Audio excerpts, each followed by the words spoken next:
The valley of the Mahanadi in Orissa, like many river valleys in India, has been the scene of dramas inspired by the waters of the great river. In fact, the people living in this valley learn to fear the river's changing moods.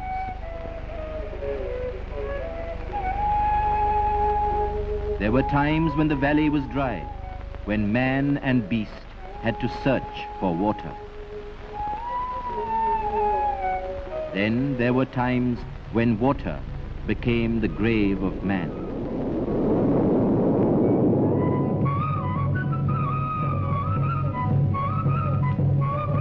Flood and famine. This was the cycle of life, it seemed. And the people of the valley, with courage and fortitude, came to accept this suffering as if it were all-powerful fate moving in mysterious ways. Men, women, and children, uprooted from their farms and lands, were forever finding new earth on which to live. The valley was their ancient home. Where else could they go? Then, after centuries, man used his mind and talent to devise ways and means to harness the mighty river. Plans were blueprinted, and the Mahanadi Valley Development Project came into being, a project that would bend the river to the will of those who lived on its banks. The first phase, Hirakud, the conception was massive. Storage capacity, 675 million acre-feet of water. Power generation, 200,000 kilowatts. Canals stretching 660 miles to irrigate 2 million acres.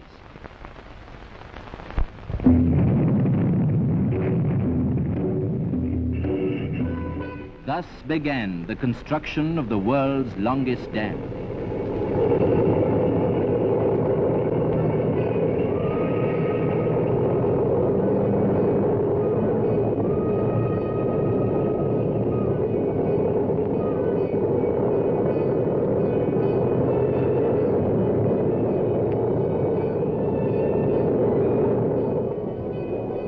To haul the vast amount of material needed at the site, a special railway line was laid. Meanwhile, survey, material testing, and soil research continued as a vital preliminary to the actual construction of the dam.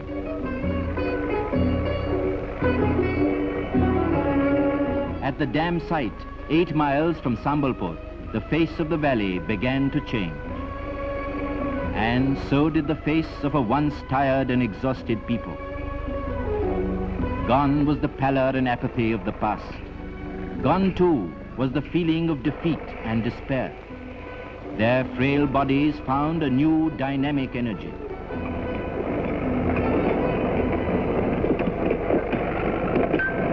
By now, the workers' colony, too, had grown.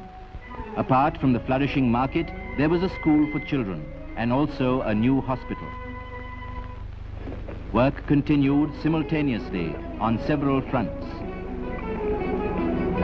But hands alone could not build Hirakud. Machines reinforced the effort of man.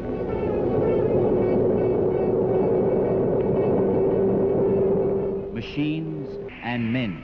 In unison, they prepared the foundations of Hirakud, which alone could tame the Mahanadi and make her a source of lasting prosperity. The dikes are an important feature of the dam. They assure the maximum storage of water. Slowly but surely, the outlines of the project take shape.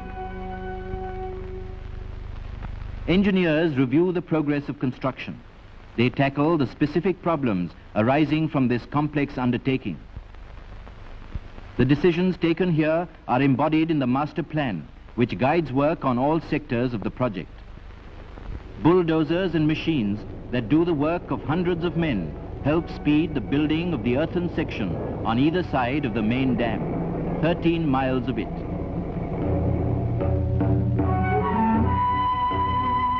Over 700 million cubic feet of earth are being removed from the neighboring borrow pits. Enough earth to build a 10-foot highway from Cape Comorin to India's capital. These earthen sections are the arms, as it were, of the body of the project, the main dam. where batteries of machines are crushing stones, mixing cement, preparing in fact the muscle for the curbing of the Mahanadi.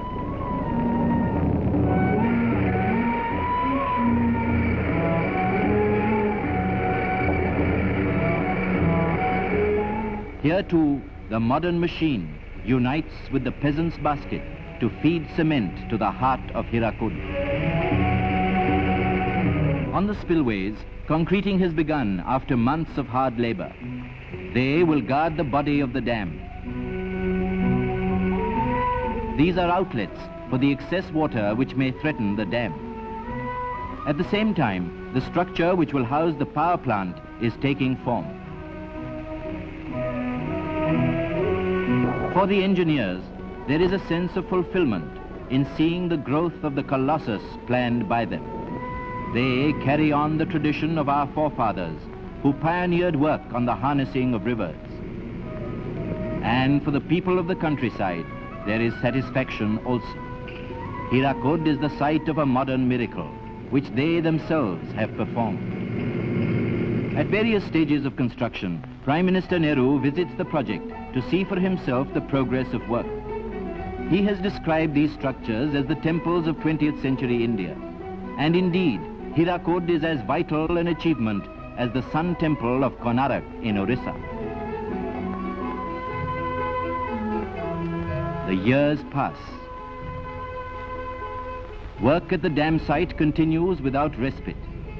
The outlines of this multi-purpose project are visible evidence of the success of planning and execution, which has, from its inception, been entirely in the hands of Indians.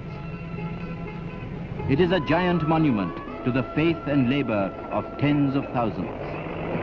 They have sacrificed much to make all this possible, even their lands, which will be submerged by the reservoir of the dam, a lake covering 288 square miles. But they know that operations have been launched to reclaim new land for them, land which Hirakud will guard and succor. Already many have been settled in new villages.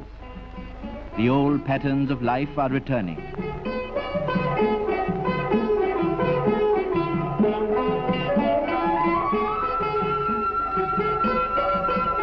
The opening of the Bargar Canal marks a great day in the valley. Those uprooted from the site of the dam will now be able to re-establish themselves on new farms along the life-giving canals.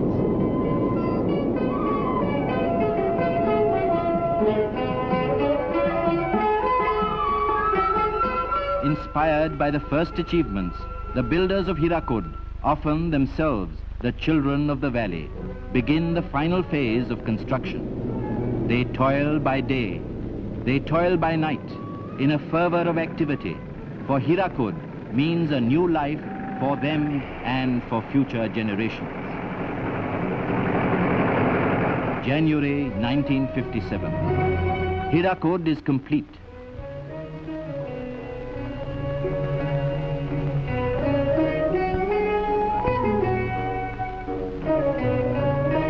Nine eventful years, crowded with the drama of a monumental achievement.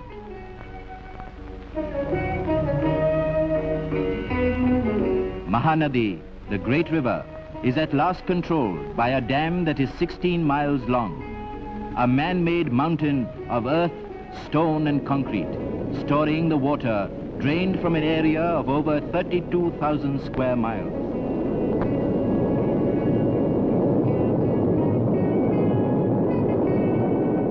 This water will not ravage the valley. Instead, it will turn the turbines of the power plant, creating electric energy which can be sent hundreds of miles to towns and villages, houses and factories.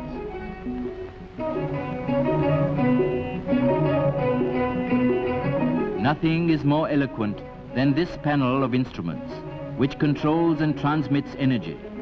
Hirakud, drawing its power from the Mahanadi, now offers that power for the further transformation of Orissa.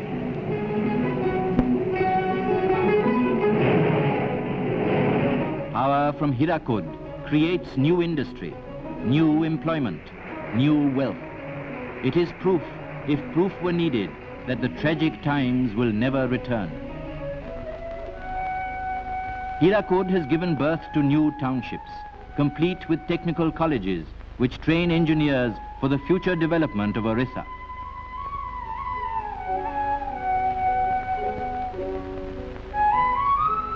It has given the valley new canals, the first of a vast irrigation system which will be organized to sustain and develop Orissa's agriculture.